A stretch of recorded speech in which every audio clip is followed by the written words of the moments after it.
Last time when we were talking, we were just to the point where we were talking about the growth of the Republican Party in Georgia, and you were making the point that you felt that the Democratic Party on the national level had become too liberal, especially since 1972, and that they didn't seem to learn, and that was a great liability in Georgia, if I understood your remarks correctly. Could I conclude from that you would support the thesis that when the Republicans really do well is when a presidential candidate leads the ticket and has a big coattail effect in Georgia? Yes, and I think that's probably the most pronounced that I have seen that in the last few years was in 1980 with Ronald Reagan. He had a terrific, Jimmy Carter was from Georgia and took Georgia. Reagan took over 80% of this county and really helped defeat Herman Talmadge. This county is really the one that helped defeat him. And to show the difference, Wyche Fowler 6 years later ran against Mac Mattingly, who defeated, of course, Herman Talmadge, and lost the county, but only lost it 60-40, and was elected, you see. And so that 20%, Wyche only won by less than 50,000 votes. In fact, really about 25,000, if I recall. And so it's really the marked difference. So I remember in 1980, Talmadge thought he had it won, and then Cobb reported late, as it tends to do. It did, and defeated it. You were also mentioning the change in the composition of the population in Cobb County. Would you say a little bit more about that? How would you describe the typical voter in Cobb County today? Well, the typical voters probably lived here less than 10 years. Is likely to be from out of state originally, as a native of another state, and is upper middle income, and more fluent, very concerned about education, and typically a Republican voter. This is a heavily Republican county. There's no question about it, and will be for some years. We go through transitions.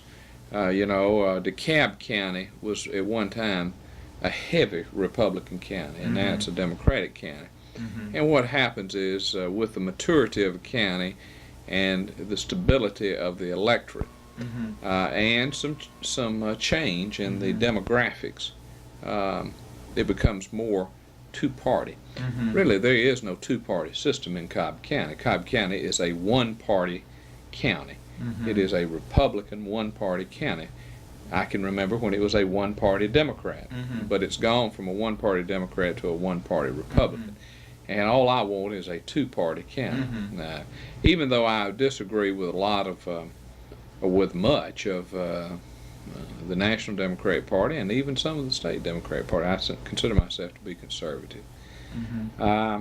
Still, I'm a Democrat, and I don't intend to leave the Democratic Party.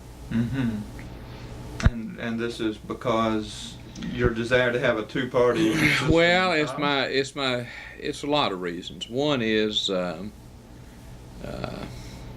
the Republican Party's got a tough row to hoe in this state. They tend to be too exclusive in their membership. For example, particularly among blacks. And I don't think they can be a viable party statewide that is consistently win until they crack that exclusive nature. And so it turns me off. Even though I'm somewhat displeased with the National Democratic Party and some of the trans-state, I'm also displeased with the Republicans. I guess the best way to explain it is the reason I stay a Democrat. I'm a Methodist, and you don't leave the church just because the bishop sends you a preacher you don't like. You stay in the church, and things generally work out over time. And that's true in the Democratic Party too. We've had our ups and downs over the years. The Democratic Party is an exciting place to be because it has such a wide rainbow, such a wide variation of people in it. I mean, what party could have two candidates at the opposite end of the political spectrum of Andrew Young and Roy Barnes, Mm-hmm. and after the race be good friends, Mm-hmm. and both Democrat, Mm-hmm. and that happened, Mm-hmm. and I like that. Mm-hmm. Do you think that the Democratic Party in Georgia has tilted in a liberal direction? I'm thinking of the fact that the top two vote getters were Miller and Young, and they were perceived as the more liberal candidates, and the perception at any rate was that you and McDonald were the more conservative, yet you came in third and fourth. Is there a shift that's taking place? I mean, has much of the conservative vote gone to the Republican Party, and therefore the Democrats have become more liberal in Georgia? Two things have happened. You've had a fair number of conservatives to go to the Republican Party. Now, their numbers statewide in the Republican primary are still small, Mm-hmm. so therefore that's minimized. But still, I believe about 20% voted in the Republican Mm-hmm. primary. So that has had an effect.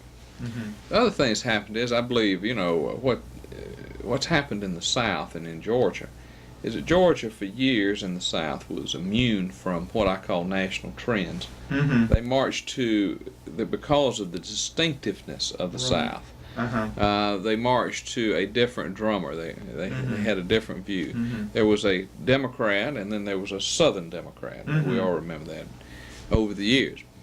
Well, in the last few years, we have been brought into the mainstream of the nation, primarily because of the advent of television. Mm-hmm. Our children, I notice my speech patterns are a little slower Yeah. and a little more flat in my vowels than I listen to my children. Mm-hmm. And so that's had an effect in the South. Mhm. And the point I'm trying to make is there's been a liberalizing trend. There is a liberalizing trend that's probably started a year ago. We had a very conservative trend in the 80s with Mhm. Ronald Reagan, and about 89 or 90 that began to be a more liberal trend, and we're in a liberal time. Mm-hmm. And that's not uncommon. In hard times, when you have economic times, we tend Mm-hmm. to change a little bit. We return to generally fundamental values in our Mhm. society, but we tend not to be as concerned about government getting into things. Mhm. Examples of the 30s with Sure. Franklin Roosevelt. So I think that's had an effect. Those Mhm. two things have had an effect. And then this. You see, the ideas of liberal and conservative has been blurred. I dare say that it would be difficult for an average voter to define, even though they may say I'm a conservative, to Mhm. define what they mean by conservative. Television has done that. The ability to create broad images Mm-hmm. on television has completely revolutionized politics in the nation, and it has done so in Georgia. We saw that come to fruition, that revolution in media politics in 1990 in the governor's race. Mm-hmm. They took a candidate, Zell Miller, and moderated him, a fellow that had been just Mhm. 10 years earlier probably the premier liberal of the Mhm. state, Mm-hmm. and they moderated him and made him an outsider, even though he'd been lieutenant Uh-huh. governor for 16 Uh-huh. years, and a conservative. And in the race, it's remarkable. In the race now that's going on between Miller and Isaacson, Miller is for things like merit pay for school teachers, and Isaacson is opposed. Mm-hmm. Miller is for cutting the sales tax that he helped raise by excluding food, Yes. and Isaacson and takes a no tax pledge. Isaacson hadn't made that pledge. Mm-hmm. So I mean, it's interesting. It's Yeah. interesting to watch. He's taken And away. the NRA, the National Rifle Yes, Association, uh-huh. endorses Miller Mm-hmm. against Isaacson. Yes, So it shows you what the use of wise use of media Mhm. can do, and if you have enough money. And my hat's off to Zell Miller. He is. He defeated me. I'm not a fan of his. I mean, it's very well known, but I do admire the way he used it. And Of course, I was a novice on a statewide level. He'd been around it. He'd run 2 congressional campaigns and 5 statewide races before I took him on. And I mean, I learned a lot. I don't know if I'd ever do it again so as to learn from my mistakes, but I will assure you, if I did it again, I'd have a much clearer idea of what to do. Do you think that Miller has earned his nickname in Zigzag? Zigzag? Well, you know, Norman Underwood put that name on him in 1980, and it stuck. Of course, I have some. Zell. I've watched him over the years. Zell is a political. I mean, he's very political. We all change our position, Johnny. I mean, what's kept him from being used against him is Johnny has changed his position. Johnny was against the lottery and now became for it. He was a pro-life legislator and became more pro-choice than Zell Miller. So it's tough to nail him when the other fellow's doing the same thing. So. Let me ask you, in a state senate race which you've run many of, you were talking about the voters in Cobb as typically being here less than 10 years and maybe bringing their politics from other states to Georgia with them, and being attracted to Republican candidates on the national level. How knowledgeable do you think the voters are of local candidates, and what percentage of the vote, for instance, can a George Bush or a Ronald Reagan bring to a state senate race where maybe somebody goes in to vote for Bush and then votes Republican right down the line without knowing who they're voting for? It's great. My Senate district is probably the most stable of the county. That is, it has a large part of the old part of the county, the south part of the county where I'm from. My children go to the same school that I went to and that my mother went to. They're third generation children at these schools, which is just unheard of in Cobb County. I mean, that type of community. Mableton and Austell have always had and Smyrna have always had a very strong sense of community in the county. And so what's happened is that's helped me. But I have watched in recent years how good legislators got beat by folks that were not better qualified, but just because they're Republican, and there are multitudes of them. Joe Mack Wilson is a good example. Sam Hensley is a good example. One right after the other. To show you, and I realize that in my Senate business, I did at least 3 mailers a year, election year and non-election year. Every year, and I had one secretary who did nothing but constituent service, and we probably had the best constituent service in the General Assembly, bar none. I mean, it was a good system. We kept every name, followed up with everyone, and I had to do that because I was a Democrat and a Republican county. But still, even that, and even with just absolutely nobody running against me, I'm a convicted felon who ran as Republican, he'd get 1/3 of the vote. You see. And to show you what the coattail is, even against me, which I consider that I had a pretty safe seat. In 1986, I had a fellow named Wendell Fowler, who just a nut, who ran against me, and he got 28% of the vote as a Republican. In 1988, with George Bush running against Michael Dukakis, he ran again.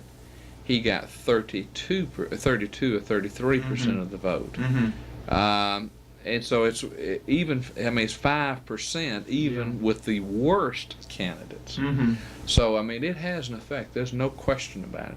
And the other thing is, you can't get known to these folks. I mean, it's very, very difficult.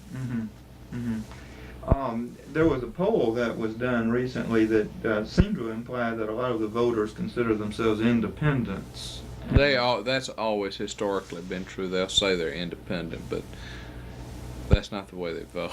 I mean, they vote on what's happened is Georgia is picked up, as you know, the nationwide trend is away from primary voting. People are not too partisan. I mean, they're becoming, one of the mega trends, as John Nesbitt talked about, was the nonpartisanship. That is not that you switch from one party to another. The realignment is not from Democrat to Republican, even though there's been some of that, particularly among younger voters. The realignment is from Democrat and Republican to independent. And when the independent means they generally don't participate in the primary vote, just vote in the general election, which exacerbates this coattail business because they generally only pay attention to the national race, and then they just vote whatever party that is. Yeah. So you see, that's a difficult thing. Buddy Darden, Buddy this year, has very little Republican opposition. This fellow will get 40% of the vote, between 35 and 40% of the vote. And in Cobb County, it'll be pretty close. You're talking about Beverly. Yeah. Got 35 to 40%. Yeah, and I mean, see, that's ludicrous. I mean, Yeah. In the General Assembly, I see my senators Senate colleagues who never paid any attention to local business, never mailed anything, never went to see anybody get reelected by landslides every year because, they didn't have the makeup of the population in it. What would it take to rebuild the Democratic Party in Cobb County? You've got to have a demographic change, and it's occurring. Cobb, in my opinion, this is prediction is 1990. By the year 2000, Cobb will be 25% black, in my opinion. Moving into the southern part. Southern part of the county. I already see it. We have an elementary school that's 70% black in Mapleton. And you'll have the county 25 to 30% black, and then by that time the county population, the county will be built out. It's almost built out now. And so when it stabilizes, and when you have a shift in some of the demographics, it'll make it competitive again. Within 10 to 15 years, you will have a two-party county. This may be kind of a leading question, but I'm going to ask it anyway. Do you think that it's somewhat ludicrous that in Georgia a candidate for state senate runs in a smaller district than a candidate for the House of Representatives? Well, that only occurs in Cobb County and one other county because that we have multi-member districts. There are 5 House members in one district, each district. And that is ludicrous. The general rule out in my colleagues, and I'm the only one in the Senate that's that way, the general rule is there are 3 House members for every senator. And that's the way it'll be after the reapportionment next year in Cobb, because I don't believe the Justice Department will approve multi-member districts. I believe they'll have single-member districts. Multi-member districts are bad. I mean, it's time to move away from them. So you're in favor of the smaller districts. Would you explain a little bit about why you see them as being bad? Well, because in a county like Cobb, each House member has probably 200,000 people in his district. My Senate district had about 125 to 130. And because there are 5 of them in that district. And it's impossible for a legislator to run in 200,000 people. I mean, that's like running in a county the size of Chatham, where Savannah is, or Augusta. That's ludicrous. What about how important is taking care of your constituent needs on the state level? Very important. In fact, Joe Mack Wilson told me something. I didn't follow his advice, but he did. When I was first elected to the Senate in 1974, my first session was January 75, he came over and sat down next to me in the Senate, and he said, I'm going to tell you all the rules about serving down here. He says, if you sit right here and keep your mouth shut, you'll be here forever. Which I didn't take his advice because everything that came up I had an opinion about. The other thing, too, he says, no matter a statewide vote, whichever way you cast it, will not defeat you. He says, what'll beat you are those local bills that you have to deal with.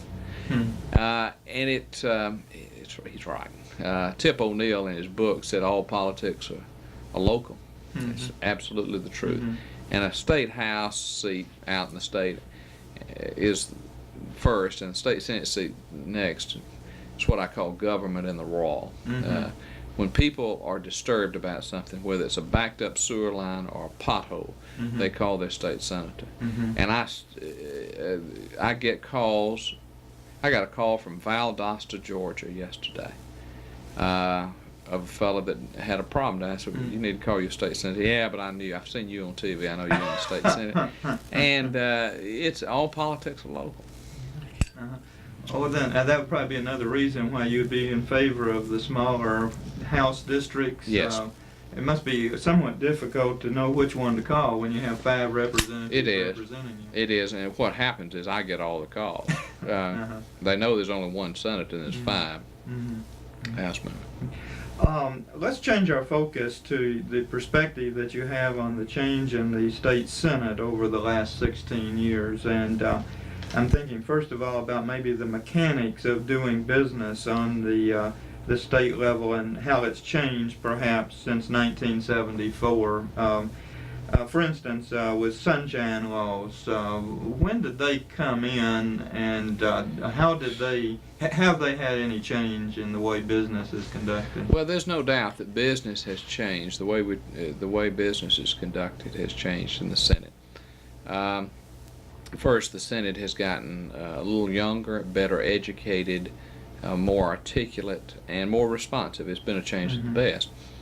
Openness has increased greatly too. For years, I mean, in the General Assembly, business was done at the Henry Grady Hotel or wherever. And I'm not telling you that is all gone. Of course, it's done. And there has to be somebody that's going to say, this is what we're going to do, and you're going to do it or pay the consequences. And as we call it, leadership. And I've been both an outsider and an insider in that process. But I have always been a big supporter of the openness. I was author of the Open Meetings and Open Records Act in 1982, and the author in 1988, and of the Open Records and Open Meetings Act. And I've always had an interest in it, so I think it's been for the best. Well, could you elaborate just a little bit more on why it's for the best? What's happened that's different? One of the checks and balances in the political system is the press, as much as I hate to admit it after just going through a statewide race. And if you did not have the open meetings so that you could have that check and balance, you'd have more and more deals cut in the back rooms on the last night of the session, on appropriations and every other matter. So it has improved it, there's no question. So the openness is primarily let the newspaper report. Let the newspaper in, and there's a fear of press by politicians, and so that helps. Well, what do you think about the competence of the press in Georgia? Do you think they generally get it right when they report? Well, generally, yes. And my criticism of the press is we have, to be as cosmopolitan as we have one of the weakest press, newspaper that I've ever seen. And I go to other states. I love newspapers. I read all kinds of newspapers. We have very weak and non-aggressive reporting. But are you talking about all the papers, or Atlanta papers? Atlanta papers included. Marietta has, of course, a local bent, and as long as Otis is there, they're going to have a local bent, and Otis knows more about what's going on than anybody. I mean, Otis Brumby is a great source of information, and so as long as he's there, you do. And so on local issues, you have excellent. I mean, but on state issues, it's not their greatest concern. And and the Atlanta papers, which it ought to be their greatest concern, is not. They're just not aggressive. I think it's poor. Outstate, I'm not impressed with. I'm not impressed with the press in Georgia. I'll be quite frank. Even though I think they generally get it right, they make mistakes from time to time.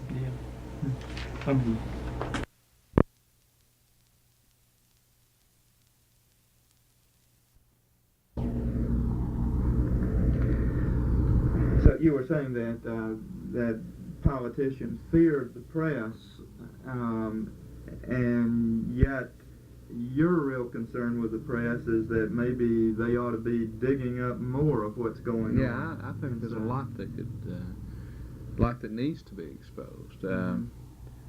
Georgia is a good state. Don't get me wrong, and I love Georgia, and I think Georgia is by far much better than many of our sister states. We've never been rocked by scandals like South Carolina is going through right now, or Louisiana goes through almost every year.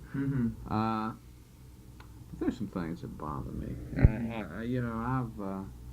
That I don't think's right. I think there's a lot of money wasted that should not be wasted. I think there's some misplaced priorities that need to be addressed. Has the budgeting changed in any ways while you've been Yes, in the it has. legislature? The Senate has become more aggressive in the budget process. For years, the budget was exclusive province of the House. With the Senate budgeting, the Senate has become more aggressive. The budget has grown remarkably. In '75, I believe we had the first $2 billion budget. This last year, over my 16 years, it went to $7,775,000,000 without a tax increase except for the sales tax increase in 1989, which gave roughly $697 million. So a growing economy. It's a growing economy, and so it's grown, and we've been able to expand, particularly in the areas of education. Education has a long way to go, but boy, just look where we've come. 1975, no kindergarten. School teachers, I forgot what we were right at the bottom of the Southeast on average teacher pay, and that's not true anymore. I mean, we do very well on average teacher pay in the Southeast. So the budget process has improved, and that's primarily because of a growing economy. Well, what do you think about the state of education in Georgia on the whole? You've been consistently against tax increases, and yet I know you've advocated a number of things to improve the schools. How do you improve the schools if all you have to rely on is the growth of the economy, especially when we're in a relatively hard time like right now? Well, you see, I'm not absolutely against tax increases, and I've said this before. The reason I voted against the sales tax in 1989 because I thought the economy, and I was correct, was slowing, and you do not take money out of the public sector and put it in the private sector when the economy is slowing. The second thing is that you raise. I've been around the political track and to know that politicians come and politicians go, but the bureaucrats last forever. And unless you have a clear direction and purpose of where to spend money and what you're going to accomplish, then the money is raised and spent primarily on pork, and you don't have the priorities. That's what happened in the sales tax. It was an ill-conceived plan because it was just kind of done in a matter of days. If the sales tax had been a year or so earlier, when the economy was still booming, and we had a clear purpose of this is what we're going to do with the money, I very well would have voted for it. But you see, I just didn't see that there was that clear purpose. And also, it's difficult to say that you ought to raise taxes when your revenues have doubled in 8 years, and that's what happened in 8 years in Georgia, and then you had to raise revenue. Now, getting to your broader question about education, you see, I think that there's some built-in impediments to change in education, in public education in Georgia. I generally feel that the university system operates very well, that it needs a readjustment of its formula system, which I like get into the detail of. Bores everybody to death, but I mean, there's a need to readjust the formula system, and we need to make sure that we attract and keep qualified teaching staff, professional staff, but that can be done with relative ease. I mean, it takes some money, yes, but you can do it. The point I'm trying to make is I think that the form of the university system is okay. Money can solve the problems they have. In the public school system, I don't think that the form is correct. Mm-hmm. So therefore, money alone can't solve that. Mm-hmm. I think that we're too timid in some of the changes that we're seeking to implement in the school system.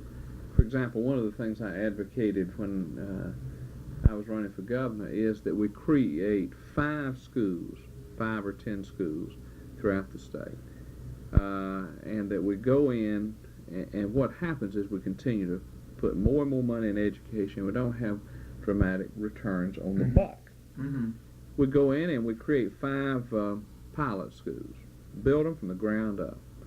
Tell a superintendent, if you're going to Cobb County, tell the superintendent, you send us what you consider to be your best group of teachers Mm-hmm. and your best principal, and we're going to build a brand new school, and the state's going to pay every penny of it. Mm-hmm. And we're going to suspend every rule and regulation that the state has. And we're going to call this principal in, and we're going to call these teachers in and say, now you tell us what it takes to dramatically change education. And we're going to do it in this one pilot school. Mm-hmm. And perhaps one of the best places to put these are in some of the inner cities to try. And then here's the kicker. Here's the other rule, though. You tell me what results you can accomplish and what you need, and we're going to set you up on a 5-year pilot. Mm-hmm. If it works, great. Mm-hmm. If it doesn't, you're fired. Yeah. And try it. Mm-hmm. I think that you might be amazed at some of the incubator ideas that would be hatched in that system. We won't do it because we're built into a system of change. And where another thing, where we're having we don't have this in Cobb, but where you're having problems with SAT scores that are falling and public schools not, go into a public school system where SAT scores are falling and says, all right, that's it. Let's bid out to private industry, to private schools or whatever, what it will take to educate these kids. Let's try it and see if they can give something new instead of just trying to keep the system. We're timid to do that, and we're timid because of the political pressures that this is the way things are. Education, to a large extent, is inbred. We bring up educators through a classroom teacher to an assistant principal to a principal, and we're not taught that there can be new things done. Another program I suggested during the governor's race was that we create a sabbatical program with middle-level companies like IBM, Southern Bell, and all, where we bring in middle-level executives on a 1-year basis and make them principals of schools, not for how they run the schools, but for the insight that they can give us on what needs to be changed in education. And until we try then we won't come up with the new ideas. We'll create another commission and sit around and talk about it. And I think those things ought to be tried. And then when we hit on something that works, we do it just like we do in the industry. You test market it. And we hit on something that works, then you pour the money to it. But why pour money to a system that does not improve it, you say? And so I vote for some tax increase. In fact, even though I ran on a no tax increase platform, because I didn't think the first 4 years particularly that you could because of the economy, you could increase taxes. And Georgia has a high per capita tax base, I don't care what anybody says, among our southern states. Nationally, we do pretty well. I expected that it sometime down the road that I'd have to have a revenue measure. I didn't know when it was going to be. The only thing that would scare me about your proposal is that I'm not sure that those tests that you're talking about standardized tests. I'm sure. That they necessarily measure anything that we really want to teach to anybody. I agree with that. And let me tell you something. I tell you that because I recognize that because I perform very poorly on standardized tests. A lot of brilliant people did very bad on standardized I had a difficult time being admitted to law school, even though I had like a 3.5 average in undergraduate school. I was admitted as a probationary student in law school because of how I did on those tests. And then I graduated in the top 10% of my class in law school. And I think I've been moderately successful in the practice of law. Now, I realize that. but it's the system that, until someone devises me a new system, as long as we're going to use them as yardsticks, then we're stuck with them. I tell my children this. I don't like them. I hate them. I detest them. But until there's a better mousetrap produced, and perhaps that may be something we should look into in setting the goals in some of these incubator schools. Is there a better way to judge learning? And perhaps there is. But you see, we don't seem to, all we do is say, we complain about them, as I do, but we don't seem to say, well, let's go out and see if we can create a new one, something that's better. Maybe we'll start a trend. We're timid about doing things in education, so it's inbred. What do you think about merit pay in the public schools? I don't have any problem with merit pay. I think that you ought to have a base salary that's adequate, and then I think that an administrator ought to have, or a principal or whatever, ought to have a right to bonus. I don't have a problem with that. We do it here in this office. We did it in we do it in our businesses. You know, we do it on the college level. Yeah, so I favor it, and I'm not. I don't fear it like many I say do, and there's nothing wrong with it. Would you say, in just general terms, what you see wrong with the formula in the university level? I think the formula is too inflexible. It's difficult to say that the needs per student on a cost basis are the same at Georgia Tech or Kennesaw as they are at Swainsboro Junior College in Swainsboro, Georgia. And the formula particularly needs adjustment to give a kicker to schools that do research, that produce and research. They need to get an added incentive to do that, because that's really the basis of learning. You know, is new knowledge, and I think that the formula ought to be adjusted to accommodate that. In terms of the operation of state government, we kind of got away from the budgeting process.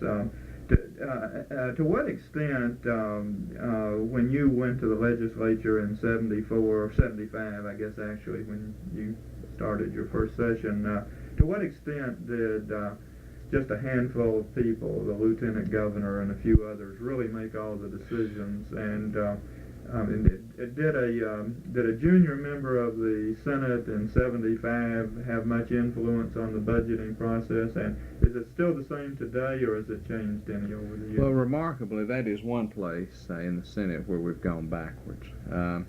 In the House, it's always been closely controlled, and it still is, by the Speaker and a group, small group. In the Senate, Zell came to the Senate in '75 as a progressive reformer, and he created a committee on committees and gave up the power to appoint committees, and really just presided over the Senate and did not take any affairs, take any hand in the affairs of the Senate, and it was great. There was one year, I can't remember what year it was, either '78 or '79, somewhere in there. There was a group of young Turks, mavericks, and we completely rewrote the budget on the floor of the Senate. Something that is unheard of. Now, what happened was, after Zell was defeated for the United States Senate in 1980, he was reelected as lieutenant governor in 1982, and he began to take his power back to appoint committees and all this. And after that time, it became a clone of the House. Power was very closely held, and by that time I was the governor's floor leader. I mean, you know, and you didn't mind. I mean, it didn't. I mean, I was, you know, it did. But I will have to say, if I'd come to the Senate in '84, '85, I would have been a maverick. I was a maverick when I went. I mean, you know, I went through a transition. I was a maverick. I was 26 years old, and then I became chairman of the Special Judiciary Committee after 2 terms, which was unheard of. And then I became chairman of the Judiciary Committee, which is the best appointment I ever had, 1980. I loved it. And then 1982, Joe Frank was elected, and I reluctantly left chairman of Judiciary and became the floor leader. And I was floor leader from '83 through '88. And so the floor leader's job was the toughest job I ever had. Every morning I was trying to get 29 votes for something, you know. And it was tough.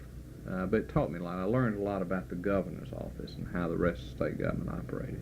Mm-hmm. But it was very tiring for me. It was a job, especially we were passing QBE and Mm-hmm. we had a budget crunch in '83, Mhm. much like they're going to have next year. Mm-hmm. So the power is back concentrated in two hands, the speaker and the lieutenant governor, and that's not good. Mm-hmm. There is a balance. Now, you can't let the crowd run wild, and probably in the late 70s, the Mavericks got too strong. But there is a balance between crushing all opposition Mm-hmm. and not letting chaos rule. Mm-hmm. It's a very thin line, but I'm afraid we've crossed it both in the House and the Senate, and that Mhm. just a handful run things Mhm. now. Is that going to change now that Zell Miller's not going to be lieutenant governor? I think he's reestablished that that idea, and I look for that to stay for a while. So Pierre Howard, of course, would be a veteran. What if a Matt Towery got in? If Matt Towery got in, it would be a complete. There'd be a lot of divisions in the Senate. They'd be upheaval. Probably take his power away to. Because he's Republican, or Yeah. because nobody knows him? Both. Consider him too young, Mm-hmm. Republican, too abrasive.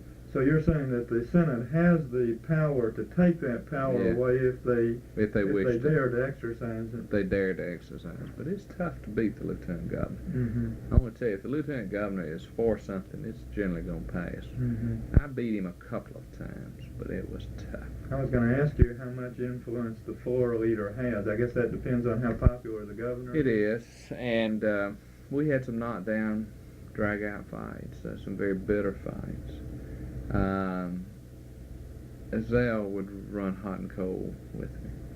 Sometimes he'd be the governor's #1 supporter. Sometimes he'd be fighting him. Sometimes he'd lie to him.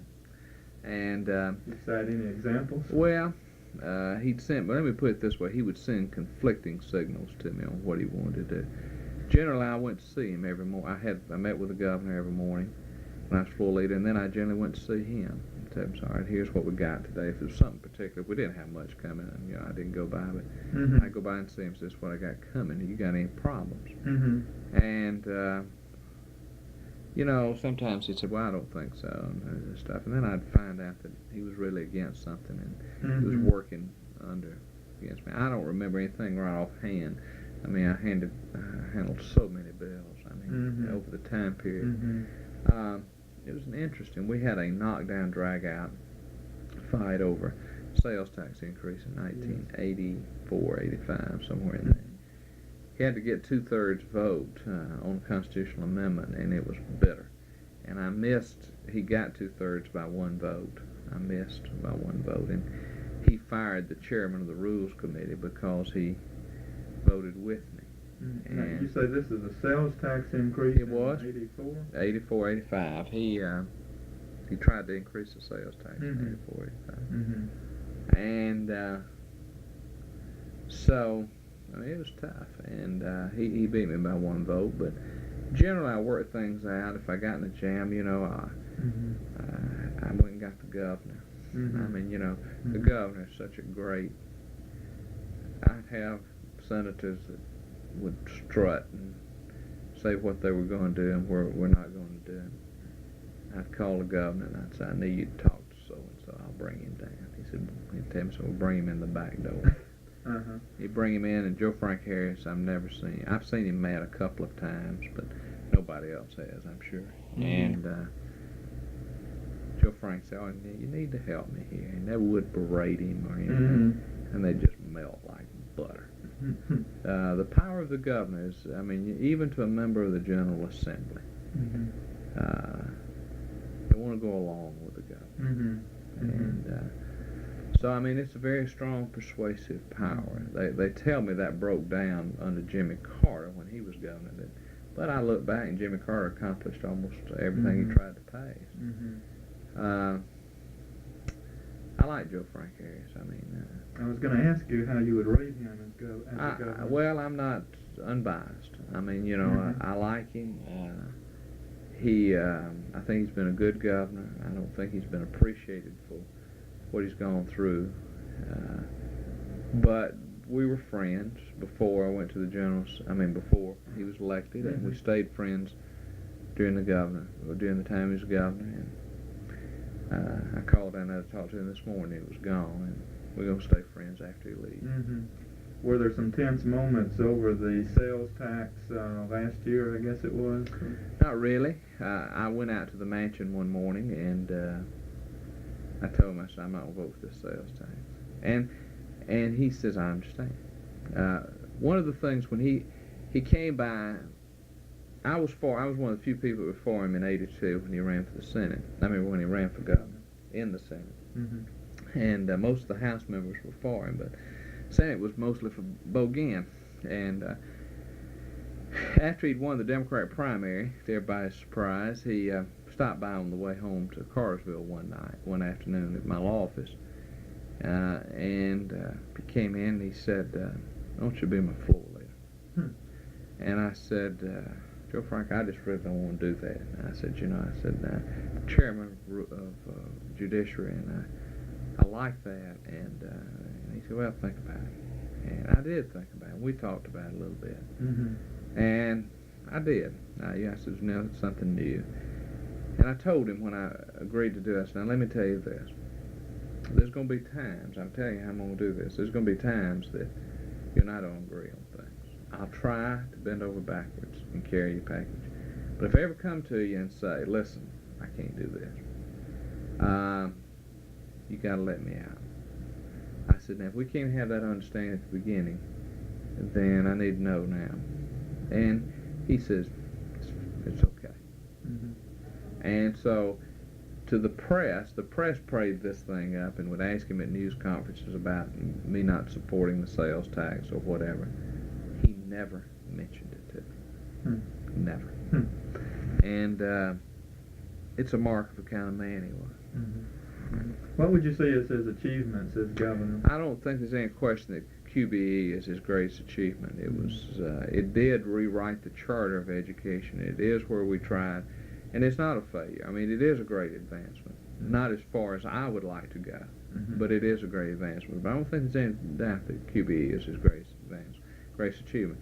The other thing that he's probably going to, in times when historians have time to review him, Joe Frank kept the state on an even financial keel. And I think that that might be his greatest achievement. Joe Frank is by his nature a fellow that is not like me. I mean, if you don't agree with me, I'm gonna come in, I'm gonna sit down here, I'm gonna twist your arm, I'm gonna try to convince you, I'm gonna use every tool. He doesn't do that. He's a very moderate type of persuasion. He's not a screamer and a hollerer, and he doesn't punish to a large extent, which sometimes that was taken as weakness. I think it's the mark of really the kind of fellow he was. I like him. I still do. I like his brother. I like his daddy. Freddie's his brother, and Mr. Frank's his daddy. And Mr. Frank and Freddie were big supporters of mine and were for me.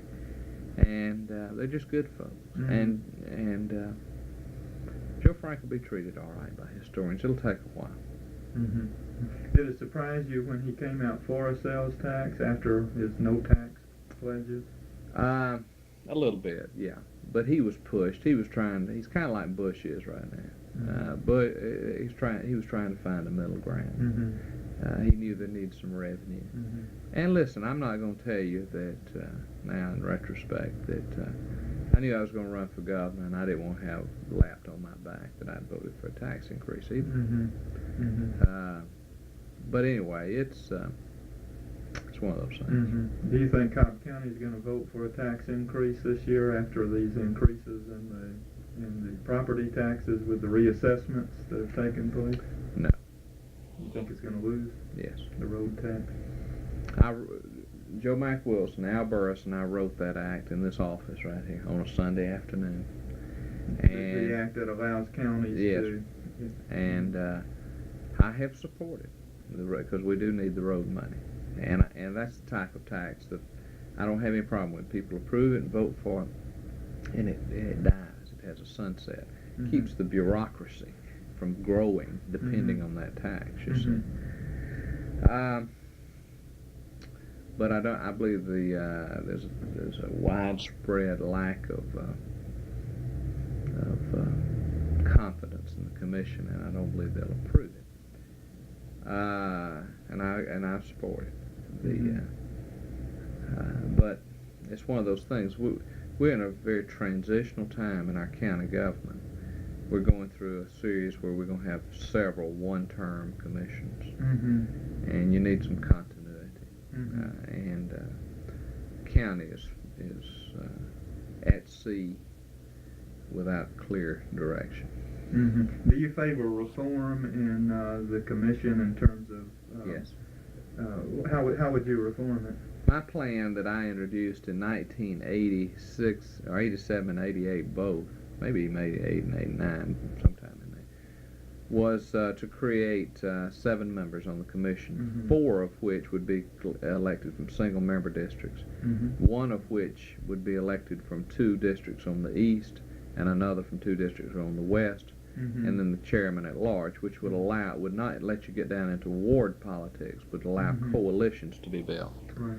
I also favor expanding the powers of the chairman to make him a chief executive officer with the right of veto. How is, I mean, obviously that's going to increase the power of the chair, Yes. and I suppose possibly lead to greater efficiency as a result. How does that serve the interest of the voter to increase the power of the chair? Well, right now, what you have is nobody's in charge, and so you create somebody's in charge, and you make sure that they understand that this is the fellow that's going to be in charge, or lady that's going to be in charge. We wouldn't have to do that if they had emerged a clear leader on the commission that got things done.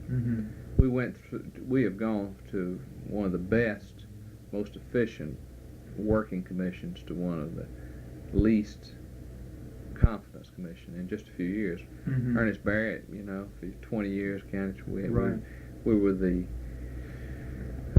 the envy of the rest of the growing counties. At that time, DeKalb was going through a system of one-term commissions when Ernest was chairman. And now they've stabilized because of these factors that I've talked about earlier. And we're in turmoil. Is DeKalb something of the model of what you would like to see? Yeah, I think so.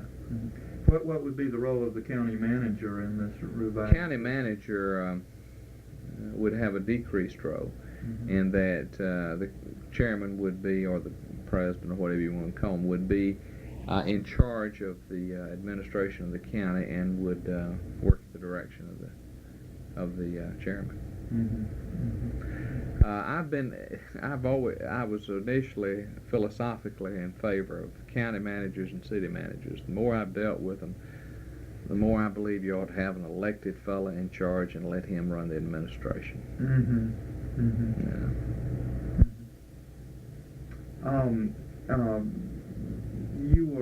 We were talking a little bit earlier about your role in the Senate, and you mentioned your role on the Judiciary Committee. And that was the period when a new state constitution was being written. Could you say something about that process and why you think the new constitution is better than the old? There are really 3 things that I'm proudest of being in the General Assembly that I had something to do with. One was the new constitution, which I sponsored. It was my bill that I introduced. Of course, it worked on by commission, and I was on the commission. And I was on the conference committee that came out with the new constitution.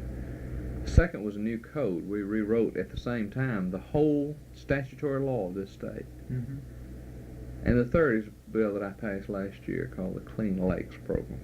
Got a little play, but it's a blueprint. I got a call from a group in Alabama yesterday that are touting it as a blueprint of the way that we clean up our water in the state. And while I was chairman of the Judiciary Committee, it was the Constitution that I was primarily concerned with. Particularly, we passed it in a special session in 1981, and it was a tough, long battle a lot of special interests trying to pull you both ways. Mhm. The Constitution did several good things. It shortened the Constitution by Mhm. about a third. Mhm. It cut out local exceptions to constitutional Mhm. amendments of general application, Mhm. and it changed the judiciary to a nonpartisan, Mhm. which was a bitter fight. Mhm. Created a uniform system of judiciary, of courts throughout the state.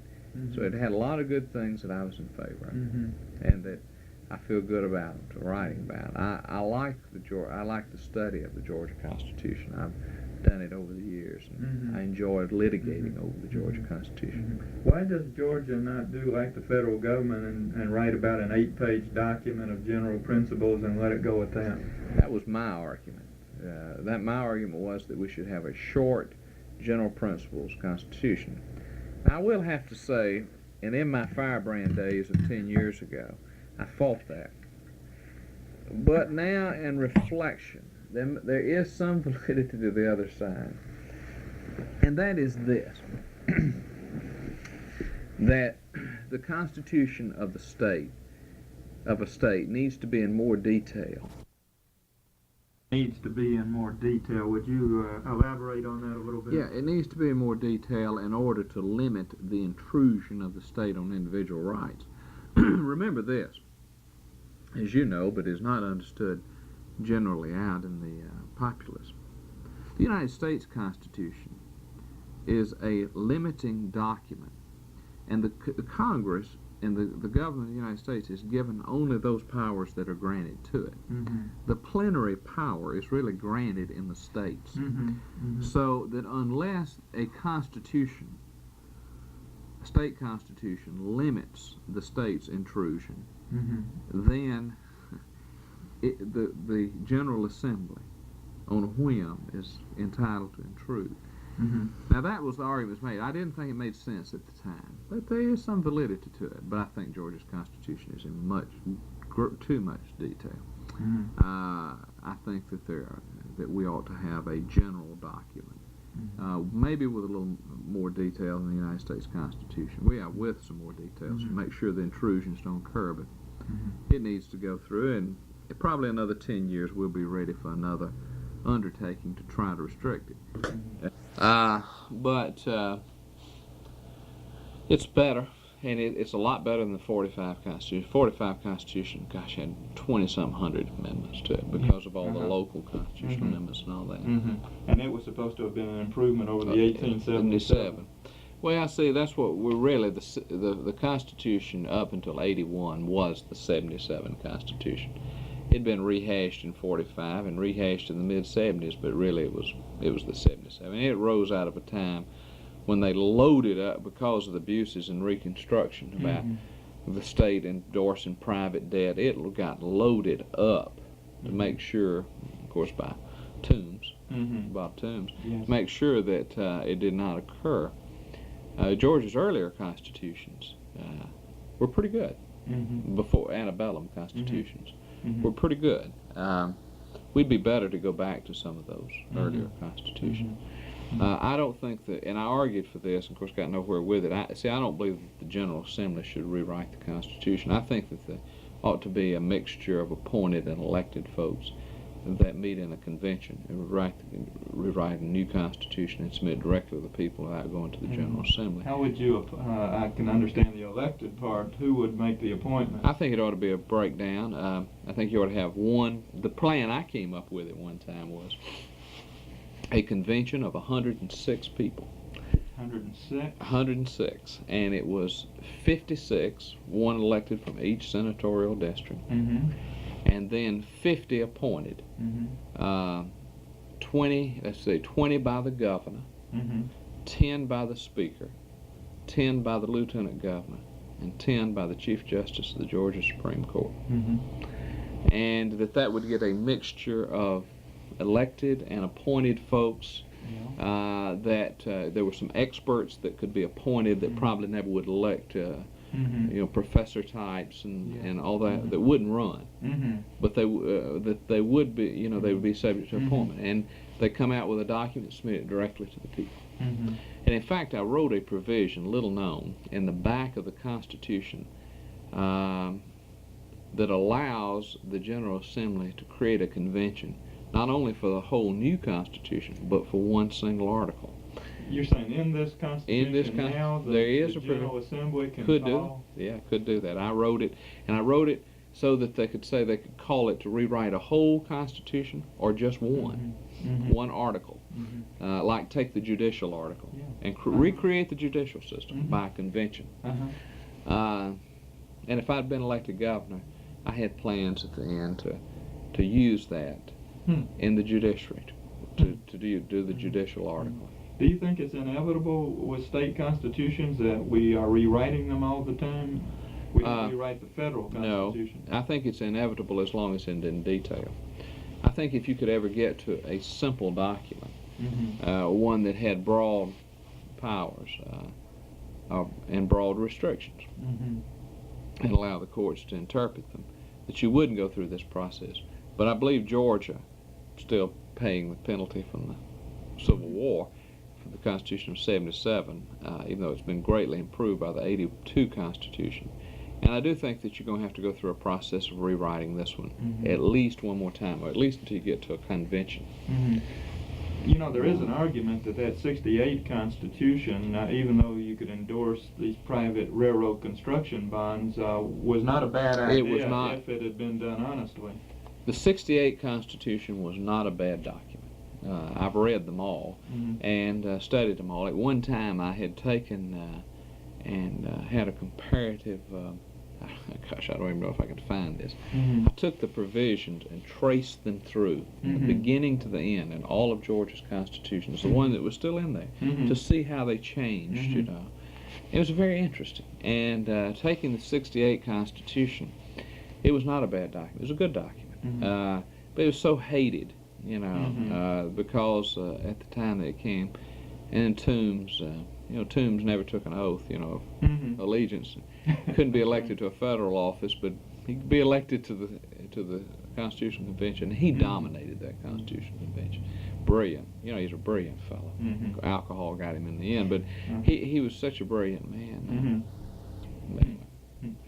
Something that bothers me is that I teach American history and Georgia history. Every American history textbook that's ever been published has a copy of the U.S. Constitution in the back.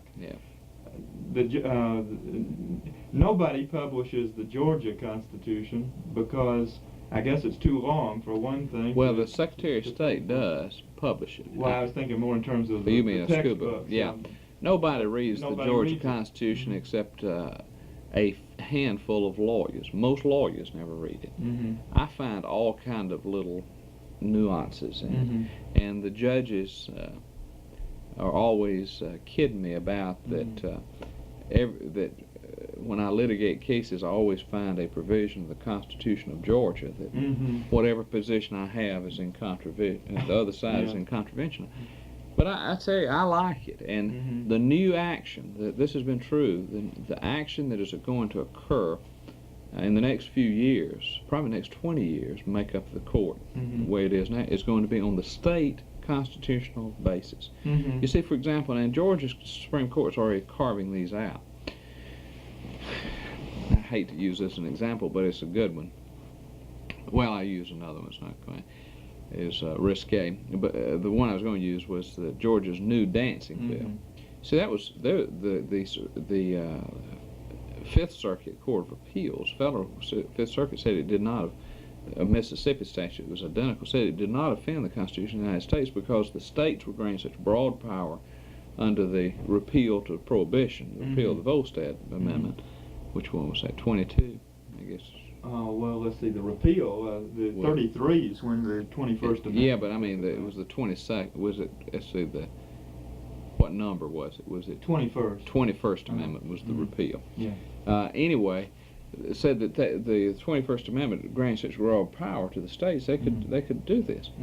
Well, the state Supreme Court, you see, said that may very well be true, but Georgia has a broader privacy interest and a broader protection under its Constitution than the United States Constitution. So therefore it's invalid under the Georgia Constitution. Interesting. The other thing they did too was, which I think they're absolutely wrong in, and with all due respect, and I've told several of the justices this, that we had a bill a few years ago dealing with predatory gasoline prices, in which it prohibited a wholesaler or refiner of gasoline at selling at retail in his own stores lower than what he sold to his buyers, his wholesale buyers, at wholesale. Because it was a predatory practice. They put out these service station dealers by putting in their own store and selling it at retail lower than they were even selling at wholesale. The Supreme Court of Georgia struck that as unconstitutional based on a provision in the Georgia Constitution that said that only if the matter provided for general welfare could the General Assembly regulate him. That's stretching it. But anyway, that's off the subject. But anyway, the point I'm trying to make is the new action is going to be in the state constitutional level. You were talking about rewriting the code of Georgia as well. Could you say something? Yeah, it was a massive effort and the dullest thing I've ever been through. We went from 114 volumes of the code down to 42, I believe it was, which was a massive undertaking. But it lasted about 3 or 4 years. Blackstone's commentary. I tell you, and reconciling statutes. We'd meet every week. But I enjoyed it. And lawyers, the new code came out, they fussed and hated it, but they all like it now. Of course, I liked it because I knew it. I'd helped write it. Well, I imagine students in law school love it, don't they? Yeah, they do. They like it a lot better. So. You mentioned the Clean Lakes program as one of your accomplishments that you're proud of. Could you talk a little bit about Well, that? what's happened is, only in the last, I have seen in the last few years an environmental awakening in the state. And one of the things, and what this bill does is says that in our large public lakes, 1,000 acres or more, that within 3 years within 3 years as to West Point Lake, Lake Lanier, and one more. I can't remember the other one. They'll do lake-specific studies to come up with standards instead of having just general water standards. That each of these lakes would have lake-specific standards of what it would take to clean up that lake. The Department of Natural Resources could implement regulations and cleanups upstream to stop that problem into that lake so as to improve its quality. The problem was that you would try to write broad standards for all of the state, and they were so broad they didn't keep the lakes from being polluted.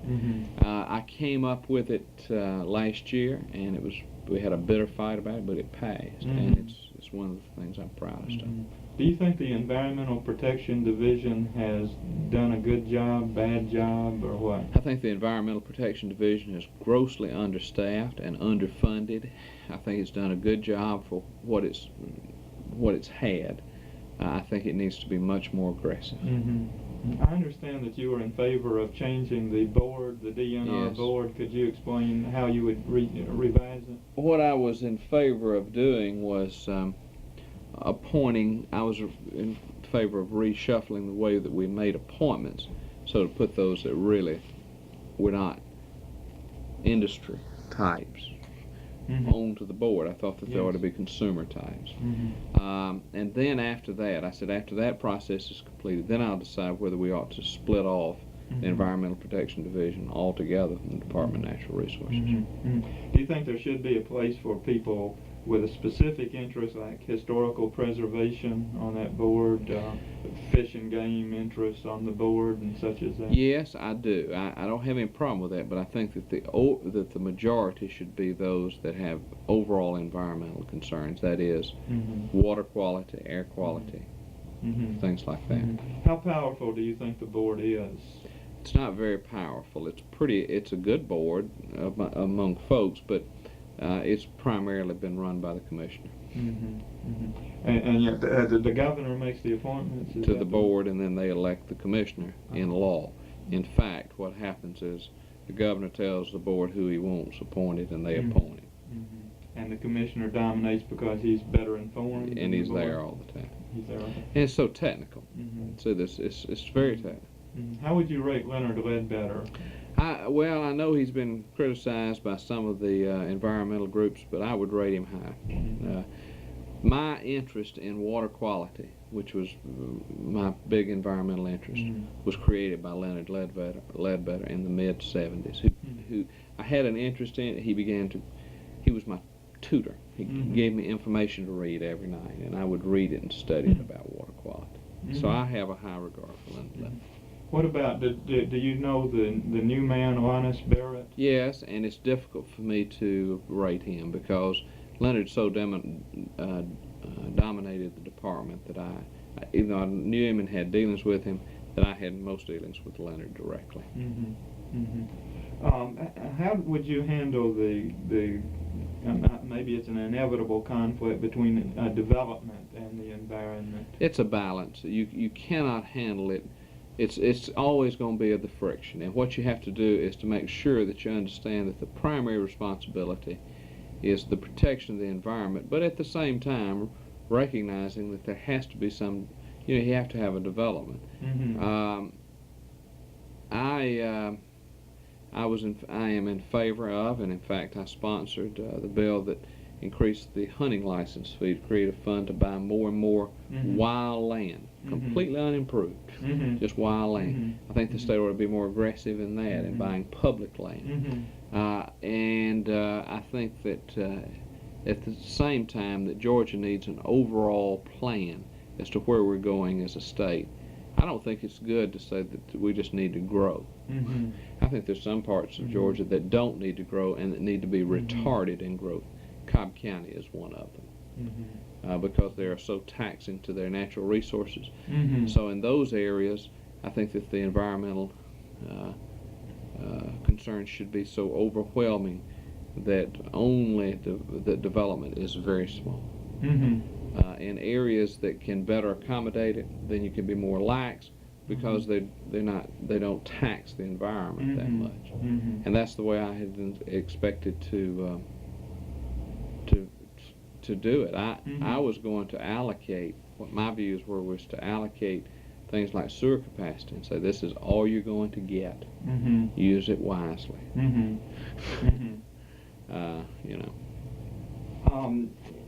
Seemingly garbage has become an insolvable problem in Cobb County with regard to landfills. And how would you deal with a problem like that? Do you think it's possible to find a place for another landfill in Cobb County? It's going to be extremely difficult. But let me tell you this. But Cobb's going to have another landfill. There's no question about it.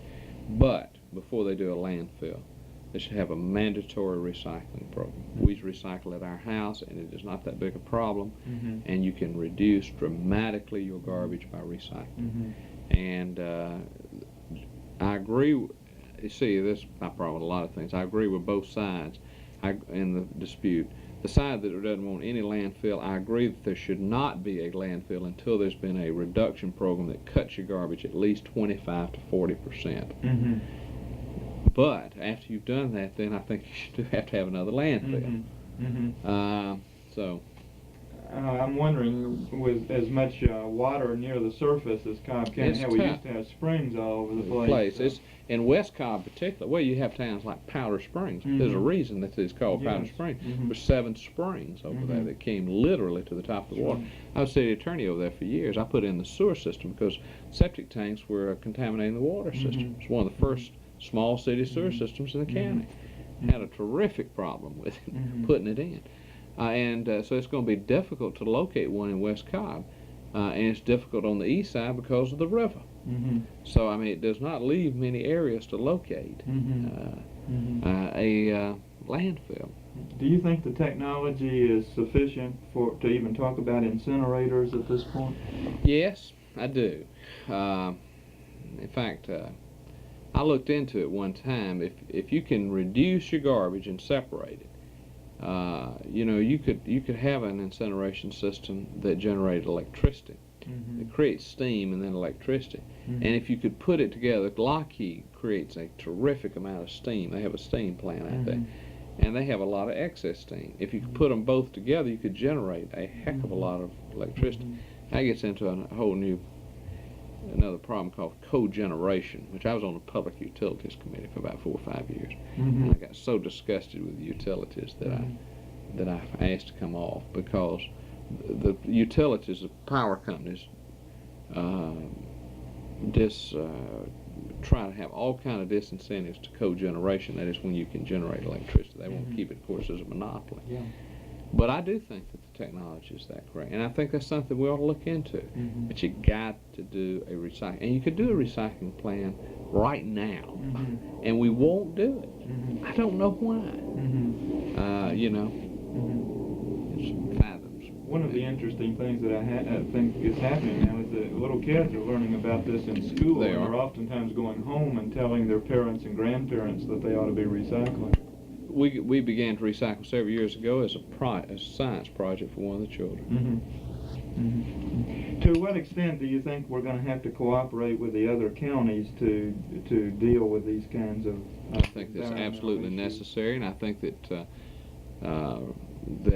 land solid waste ought to be on a regional basis. Cobb is going to have to come in to cooperate more with the surrounding counties. Whether we like it or not, we're not an island among ourselves. Cobb needs to join MARTA. You think so? Yes, I do. I've said it for several years. I've been beat on the back politically about it. I'll take my stripes again and all that stuff, but I think Cobb needs to join MARTA. We need a rapid transit system. And it is ludicrous to create another rapid transit system when we have one already in existence. Yes, I don't like the way MARTA runs. Let's join it, get our representation on it, and undertake to straighten it out. So we regionally, you are going to have a regional transportation plan, and a regional solid waste plan, and a regional sewer plan for wastewater treatment plan, and a regional water allocation plan. These are all things that came out of the Governor's Growth Strategies Commission, some of which I introduced. I introduced the thing about the regional water, and a new soil and sedimentation erosion control ordinance, and all of these things that are just embryonic, and it's going to take some time for, especially a governor that has some interest in it, a vision of it, to get involved. I had a student who did an interview with Harold Glower a few years back, and he talked about getting on the train in Mableton and riding into Atlanta every day. Do you think that we could use some of the rail lines already in existence? Yes, I do. I do. I can remember catching the train in Marietta many times. And I went to Nashville one time, and I used to ride the train when I first started at the University of Georgia. I used to ride the train back to Athens every Sunday night. Harold Glower's the reason I'm a lawyer. Is that right? Harold Glower probably, besides my father, had the most influence over me than anybody. He taught me a lot. He taught me to love history. He taught me to how to read. Harold was a bachelor. And of course he's a friend of our families, and for years and years, kind of like Branch Ken, Aunt Lucy, and encouraged me to go to law school. He said, you're too bright to stay in that store the rest of your life. You go off to law school, and push me. We have not said anything yet about a Senate race in 1986 that you were thinking about entering, and is 86 the right year that you were thinking about entering? And yeah, well, 85 is when I decided not to run, but the election was 86. I was pushed, encouraged to run for the Senate Speaker, among others. This is the one that Weiss Fowler is going to win. I had to think back. Yeah. He's been in that long, hasn't he? And I thought about it. I traveled some and spoke some, and thought about it long and hard.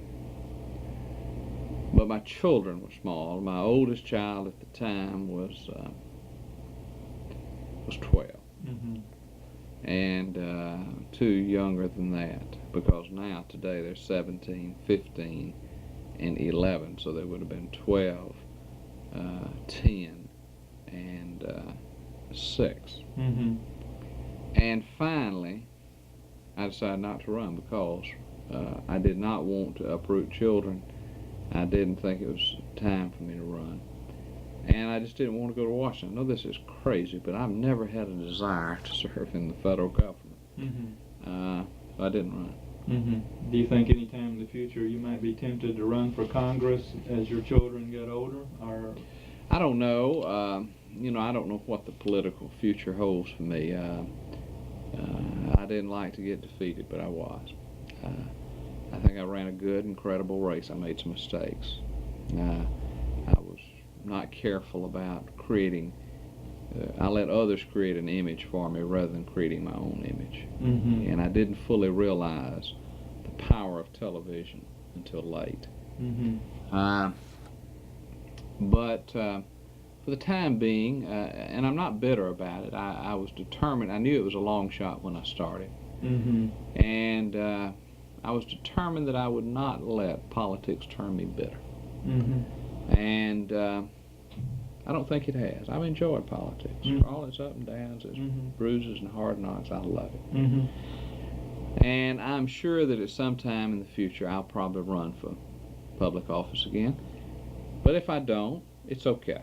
I'm always going to voice my opinion and have some role in it. So I just have to see what develops.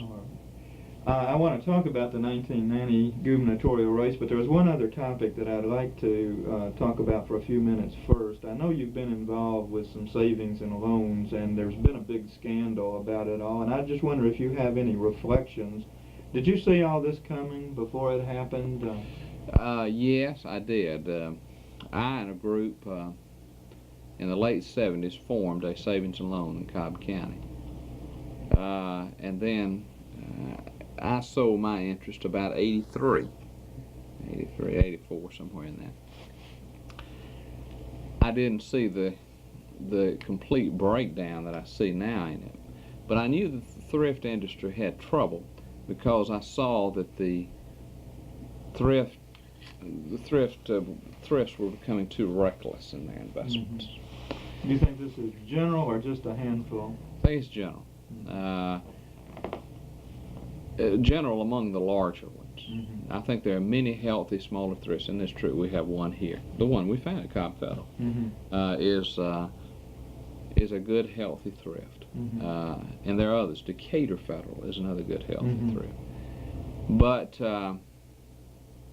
that's one place where deregulation didn't work, and it does not work in the banking industry. What do you think should have been done that wasn't?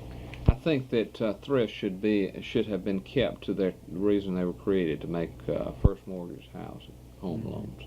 They should have been kept out of the speculative and real estate market, and particularly prohibited from making investments that like junk bonds. Now, see, Georgia law prohibited that.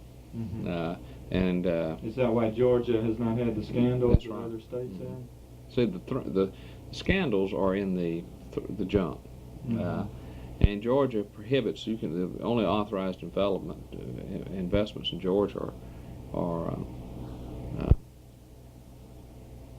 government securities. You can buy government security funds, and so Georgia's been kept to a very, it's not had that problem. They've had a few here and yonder, but nothing like Texas, Oklahoma, Louisiana, and California. So I like banking, but it's a good business. It's a ruthless business, but it is one you have to watch. Let's jump to 1990 and the gubernatorial race. Why did you decide to run this year? Well, I had decided to run 2 or 3 years before, pretty well decided. And that is, you get to a point where I'd served 16 years in the General Assembly. It's either time to move up or move out. I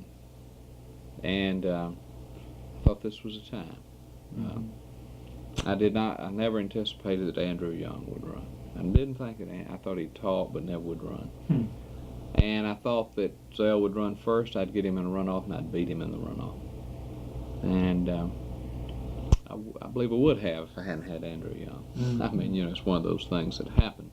Had two very well-known folks with good financial basis and I started. I had to spend most of my money just telling folks who I was, and they didn't. How important is money in a governor's race? Let me tell you something. If you'd asked me this question 2 years ago, I'd say, "Oh, you can overcome it." The answer is today, it is the most important thing in running a race. And the reason money is important is for the television. It's television, television, television. I gather you are not of the opinion that television has served the public very well when it comes to elections. Yeah, it's been, let me tell you something, it's a double-edged sword. It's done one good thing that's good. It's freed us from political bosses. Nobody can deliver political votes anymore. The fellow that says, "Oh, I can deliver that county," he lies to you. And the reason is because everybody's got a black box in their house, and they make up their own mind. A good example is Tom Murphy. Tom Murphy for Bubba McDonald and for Joe Kennedy. Zell Miller took the county in the governor's race. I was second, and Bubba was third. And Pierre Howard beat the tar out of Joe Kennedy, both in the primary and the runoff out there. And if anybody, any county ought to be beholden, it's the Speaker's home county. So it's a good example. The reason that, not because the Speaker's lost his grip, because nobody can deliver votes. Nobody. If you've got enough money to get on TV with a good message, every politician in the state can be against you and you will win. So that's good. The bad is that it allows images to be created falsely. And people don't know the difference. Would this get back to what you were saying about the lack of aggressiveness on part of newspapers? Yes. It's where the newspapers fail the most. They accept these things, and they don't criticize them and point out. I don't understand why. And I gather the same could be true for television news? Oh, yeah. Television and news is... there are a few good reporters like Bill Nigut at WSB. Bill's a good reporter, but I mean, you're dealing with 30 seconds, 180 seconds. I mean, you know, you're not dealing with time that it takes.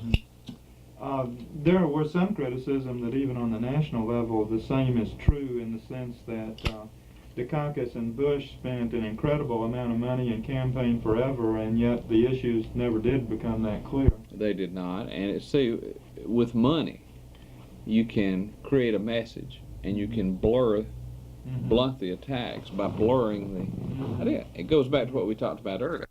Conservative issues and kind of he's blurred, and I don't hold that against him. I mean, there's nothing wrong with that. And what he's done is he used television so very effectively to blur his image, to blur the image, and to create a clear message. Lottery, which I underestimated. I still think the lottery's lousy. I saw the poll results. I knew the folks were in favor of it. But I said I can convince them on other issues, and they'll vote for me anyway, even if the lottery is popular. I was wrong. In your case, do you think that your problem in this campaign was that you needed more money, or that you needed a better PR person? As far as I needed two things. I needed a clear message. See, my message was one that you didn't want to hear. Listen, you're heading to some bad times in the state. You got to tighten your belt. You've got to free up the money that's in the flow of commerce so that the economy prospers.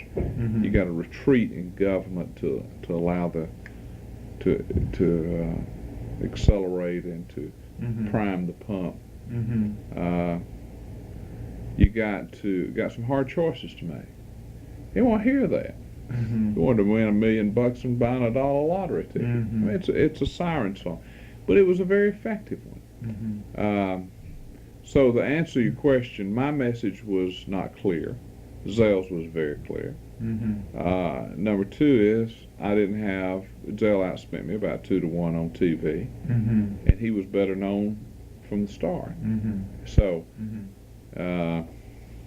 so be it. And then I got a very small black vote because of Andy and Zell. Zell's always had a good base in the black community. I ran second in the campaign, second in the race. Even on election night till really about midnight, a little after midnight. and then I got kicked.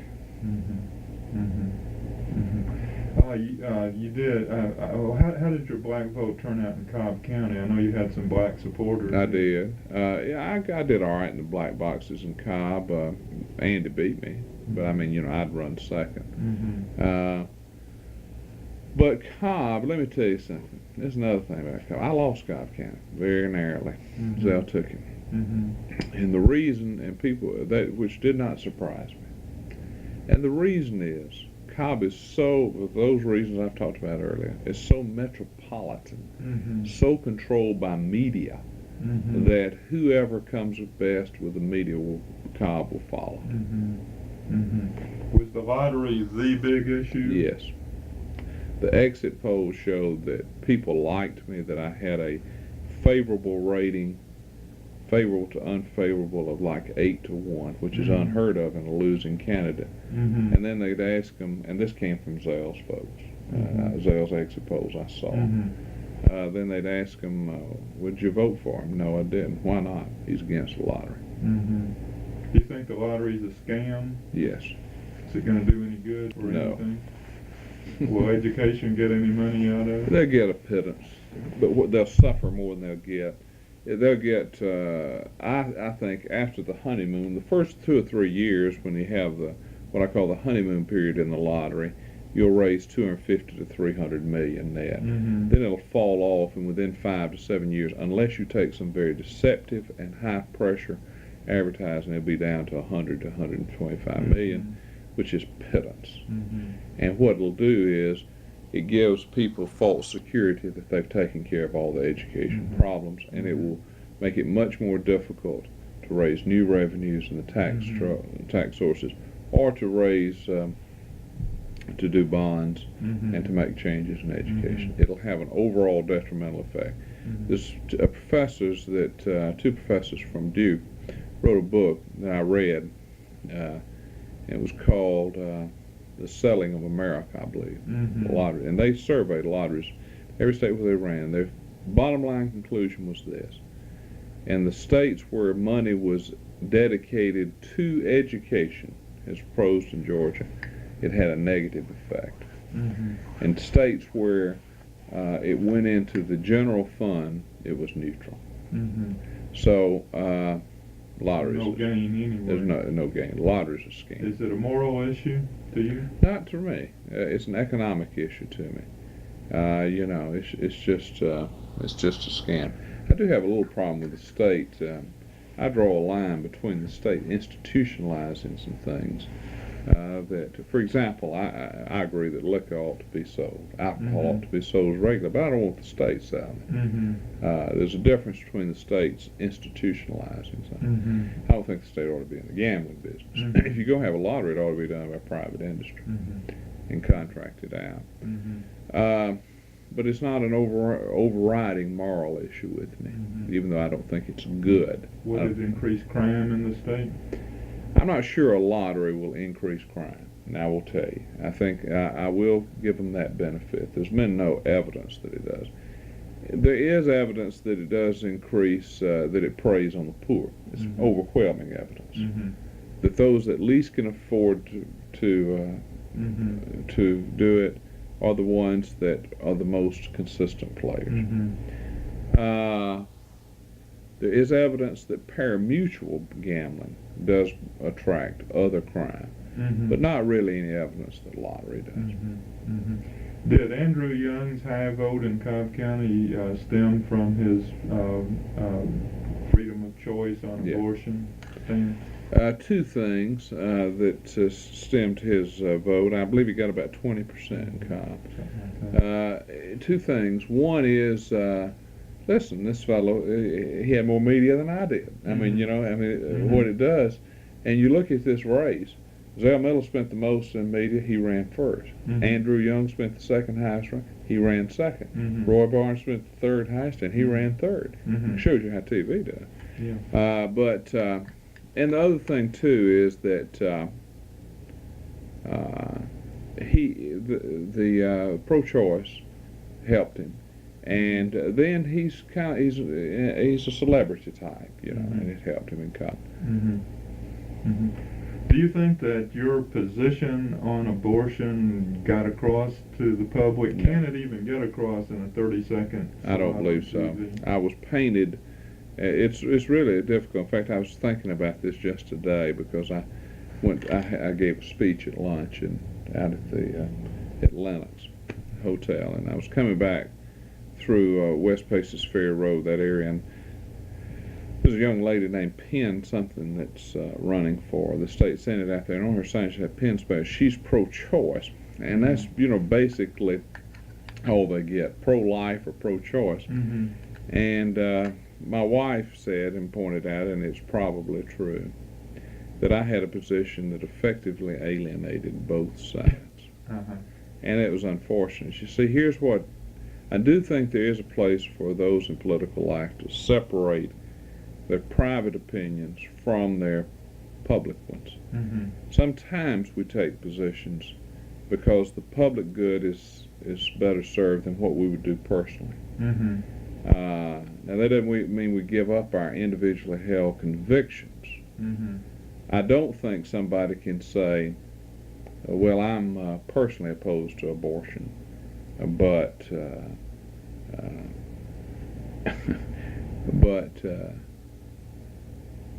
I'm going to not allow any restrictions on abortion legislation passed. I think that's inconsistent. Mm-hmm. I do think there's a position, and this is the position I basically have. I think that we have too many abortions, too many repeats. 40% of abortions are repeats. Hmm. I think they're taken too lightly. Mm-hmm. However, I recognize that there is a final analysis that has to be made by that individual. I find the doctrine of the Methodist Church to be very comforting in this. The Methodist Church doctrine says that that abortion is something that we don't approve, but we recognize there are circumstances under which the individual has to make that decision. Now, having said that, it basically comes down to this. My position was that I would support restrictions on abortion that made it more deliberate before that decision could be made. Mm-hmm. Parental consent, even. Mm-hmm. That at least one parent had to consent unless there was some reason, overriding reason, Mm-hmm. for a minor. Mm-hmm. Even a waiting period Mm-hmm. before you could have an abortion. An informed consent on the risk and alternatives to it. Mm-hmm. Now, after having recognized that, then the ultimate decision had to be left. Mm-hmm. Now, that was taken as a pro-life position. It is not. The pro-lifers picked it up. It was not. Right. Mm-hmm. You know, Mm-hmm. and so it got lost. It got Mhm. fuzzied. Mm-hmm. But anyway, I don't know. Do you think the state should put more money into things like grant money for things like the Clay homes for the unwed mothers to Yes. encourage the girls to have their babies? Yes, I do. I think that you have to provide them alternatives. I think that you have to provide better prenatal care and funding for prenatal care Mm-hmm. to allow that to be a viable alternative. Mm-hmm. But I don't think that. See, I have a problem that abortion is just, well, I don't want another child, and therefore I abort. Mm-hmm. I forgot to take the pill, and therefore I abort. I think Yeah. that's too lightly taken. Mm-hmm. And so, I would have put impediments Mm-hmm. in there, Yeah. or at least times when you'd have to stop and look, and so it just wouldn't be Right. a half-hearted decision. Mhm. Abortion deeply troubles me Mhm. personally. Mm-hmm. I have difficulty on a personal basis, and my wife and I have talked about this. On a personal basis, I have deep problems about abortion. Mm-hmm. I don't have. It's not close in my mind about things like rape or incest, Mm-hmm. or where the life or even the health of the mother is concerned. Mm-hmm. Those are things that I don't have anything as. where it's just taken so lightly. Mm-hmm. I have deep Yes. problems with that. Mm-hmm. And I'm wondering if you're out of line with the polls on that. You know, I would know. think that would be such a common sense position that the public would probably be in support. if I could sit down in this and they could listen to it, they Mhm. probably would. Mm-hmm. But when it's put in these terms on a 30-second 30 spot seconds. that says Roy Barnes doesn't want to give you a choice. He doesn't Mhm. want to give you a choice on the lottery. He Mhm. doesn't want to give you a choice on abortion. Mm-hmm. It's tough. When I mentioned the Clay home, I was thinking of the Roswell Street Baptist, Baptist I Church. think, still operating They do. in the old Alexander Stevens Clay Clay home, yeah. house, and so you said that. Do you see that as a solution to this problem? I'm not sure that it is. I think that the increase in abortions to a large extent are societal. Mm-hmm. We are a throwaway society. It's Mhm. part of the problem that we have in things like solid waste. We just Mhm. throw everything away. Right. And so I'm not sure that this is complete, but it is the beginning of the alternatives. Now, let me having said that, I think that churches have failed in their responsibility generally in trying to provide alternatives. Mm-hmm. They're quick to condemn from the pulpit. Mm-hmm. They are slow to react to the realities. Mhm. And you see, I'm just as critical of them also. So you alienated everybody. Mary was right. I alienated both sides, Mhm. and I made that statement several times. Mm-hmm. It's very difficult to articulate. I mean, you know, it's just not something. Sometimes my positions, as some of my advisors told me, is quit being so intellectually honest with them. Mm-hmm. You know, just get it down to a few words. That Mhm. was difficult for me Mhm. to do because things like abortion are not simple. Mm-hmm. I mean, they are difficult. Mm-hmm. There are difficult Mhm. decisions, and I have two Mhm. daughters. And I was asked this question: what happens? I have a 15-year-old. What happens if your 15-year-old daughter comes in pregnant? Mm-hmm. I said I sit down with her and try to counsel her, and I try to give her the alternatives, and I try to tell her that abortion, even though it may be a quick solution today, is something that you're going to regret in years later in maturity. Mm-hmm. And let's see if we can work it out. Mm-hmm. I would encourage her to have a child. Mm-hmm. And then if she didn't, Mm-hmm. if she said no under no circumstances, or if her health was imperiled, and she was she had some kind of health problems, I wouldn't put her out of the house. Right. I mean, Mm-hmm. but at the same time, I think that we're too quick to allow these to approve. Mm-hmm. Another big issue in the campaign, and the last issue I thought I'd bring up, is the matter of prisons and the way that you would deal with this problem. And looking at some of your issues, it would appear to me that maybe you have some that are on the liberal side and some on the conservative side on that issue. Maybe you alienated everybody there too. I don't could know. have. Would you talk about what your... Yeah, let me tell you. Now, this is one place where, this was late in the campaign, and this is one place where I did, with success, take and turn a complex thought into a simple line. I kept giving these speeches saying that we had to look for alternatives to incarceration. Mm-hmm. We couldn't build $20,000 and $30,000 cell to house Mhm. prisoners. We had to use halfway houses. We had to use intensive Mhm. probation. We had to use work type Mhm. camps that we had Mm-hmm. that had been discarded in the past, and that we ought to do Mhm. it on for short term. Mm-hmm. And I went to Washington they sent me to a debate speech coach up there for a Mhm. day. And on the plane up there, I wrote that spot Mhm. that stand in front of a prison. Mm-hmm. And I took it. I went by, my media consultant was in Washington. I took it by when I was up there, and he loved it. Mm-hmm. And he polished the language, and that spot came out.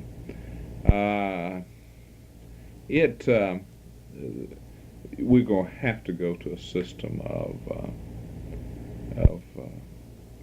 what I call minimum security, as work camps are, and we need the labor. I mean, you know. And it was a good place where it was taken as a very conservative position. It was one that I believed in, but it was also a good basis of trying to solve this problem using cheaper space. And it was one place where I was able to take a very, as my advisor says, a very complex, all this fact situation, and put it down to the way people can understand. So that was successful. It's probably the best spot we had. Cynthia Tucker wrote an editorial in the Constitution in favor of the diversion centers very recently. You had a position on that. I was in favor of it. I was in favor of creating a diversion center in every judicial circuit. I didn't read. I've sworn off reading the editorial page of the Constitution, so I missed it. And why don't we have more diversion centers? This was her question at the end of her editorial. Well, that's a good question, and the reason is our prison is crisis planned. We have such a need for hard space, and it's a compounding problem. We have such a need for hard space that we don't have time to plan for things like diversions. So it puts more of those that could be diverted into hard space. I mean, it's a never-ending cycle. What do you think the governor could do about the drug problem? Well, the drug problem is another societal problem that the governor himself cannot solve. What he can do is, in my opinion, the only way you'll ever solve the drug problem is by, and this is a bill that I introduced last year, and I talked about a lot, is not only lock them up. I mean, everybody's going to lock them up. Is to take their property by civil forfeiture proceedings. Make it easier, make it a financial penalty, so they can't go into the business. And I think that'd have the greatest effect on it. We do have some need for some drug rehabilitation and treatment system. I had a plan, for add-on fines that would create a fund for adolescent drug treatment. We only have less than 100, if I recall, beds for adolescents for drug and alcohol treatment in Georgia. Let me get your reaction to some names in Georgia politics from this last year. You've said a number of times that you like Johnny Isakson. What do you think his chances are this year? He's got an outside shot. If election's a week out, if I had to guess, he'll get beat 10 points. That could be as low as 5 or as high as 15. But he's going to lose. I think he's going to lose. And I think he's going to lose because there's no difference in the candidates. Johnny is perceived, I've talked about this earlier. He's not perceived as the conservative in the race. Georgians still won't elect a conservative. If they know who he is. Bad PR on his part? No, they got scared because I got hammered on the lottery, and they got scared about the abortion thing that I did a poor job of explaining. Bubba McDonald. Nice fella, politics of the last generation. He's not into the mainstream of what I call modern politics, the suburban urban politics, but nice fellow. Joe Frank Harris seemed to, with Tom Murphy's support, have we changed that much in 8 years? No. What you did was that Speaker Murphy's influence in electing Tom Murphy was greatly overrated.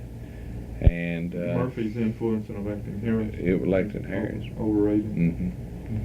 And was it the no tax increase that elected him? No, that was part of it, and we were in the middle of a recession, and you remember no tax increases sell very well in the middle of a recession, and that had a great thing to do with it, but The other thing too is they didn't know Bogan. I mean, he was the best known, but he was from Washington. Andrew Young. I like him. His politics are not different. He's Andy sincerely believes in many liberal causes, but I like him. Consider him a friend. Zell is. I wish him well. I hope he can. Hope he can do the things he's going to say he's done, and maybe he will mature in it. Maybe he already has, and maybe I'm too critical. But I have seen Zell vacillate on both sides of many issues, and I think that Zell will not be treated well by history. Tom Murphy.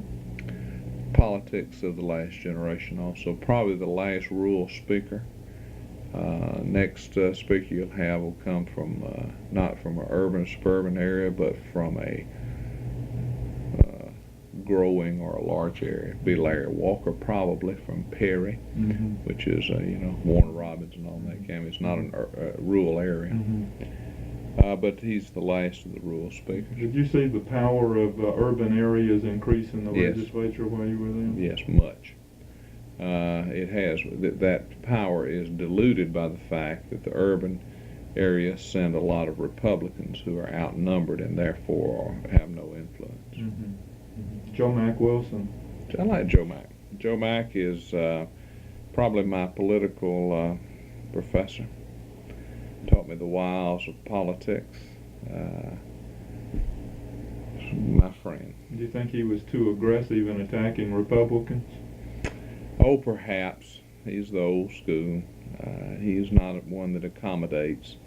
He's one that fights. And probably was. Probably Joe Mack was. Joe Mack did so many good things for this county. He did some things wrong. We disagreed with things a long time, but from time to time. But he did so many good things. In the long analysis of Cobb County, Joe Mack will fare well. He and Al Burris both. Say something about Al Burris then. Al Burris was an unusual fellow. He was a self-made man that came from dirt poor background. He had a unique ability to unlike Joe Mack, which is confrontational. Al had a unique ability to build consensus. And I want to tell you what, when Al was majority leader, Joe Mack was chairman of Ways and Means, and I was governor's floor leader. That never happened in one delegation. And for a few fleeting years in the 1980s, we had all three in the same delegation. And if we had decided to move Stone Mountain to Cobb County, we could have done it. And I don't know if we'll ever see that again. Would you ever run for the state senate again? I don't think so. I think that's a chapter that's probably closed. What would it take for you to run again? You kind of implied that under certain circumstances you would run for anything again. Yeah, I don't know. I want a few years of peace. I'm a big student of Thomas Jefferson. Jefferson I went through, and not that I equate myself to Jefferson. Jefferson was such a brilliant man, but Jefferson went through this thing in politics. He'd want to retreat to Monticello and never leave. And every time he got there, just when he got settled in, something would happen and take him away. And only after he retired from Preston, when he had the long correspondence period with John Adams, did he ever accomplish a few years of peace, and then under heavy debt. I mean, he was broke when he died. So Jefferson never could answer that question. Why do I go off again? But I'm not looking for it. I for the first time in my life, I am not looking for an election to run for. I've served 16 years. I've had 16 good years.